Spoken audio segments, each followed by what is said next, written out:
Quruq qoshiq og'izni yirtar. O'ldim, kuydim, sevgi bu yaxshi narsa, lekin unga qorin to'ymaydi.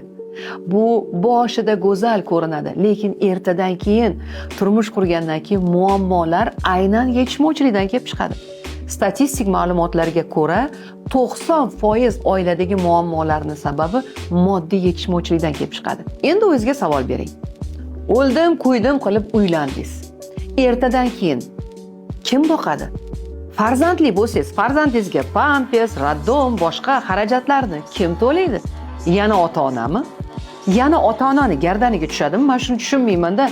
Farzandiga bitta kasb bermasdan, bilim bermasdan, qanaqadir oyoqqa turib olguncha, mustaqil oilani boqishigacha kutmasdan turib, uylanishga shoshib qolgan ota-onalarga men hayron qolaman. Ularga bitta yuk kammi? Yoniga ikkita yukni ilib olib, bitta bolani ikkita qilib olib, bir-bir yetalab yurishga tayyormi? Ular qachon katta bo'ladi?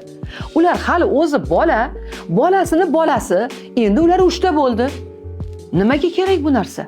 Ular oldin katta bo'lsin, oyoqqa tursin, qanaqadir daromati bo'lsin, hunari bo'lsin, mustaqil oilasini boshqara olsin. Ana undan keyin uylasa bu sog'lom munosabat bo'lmaydimi?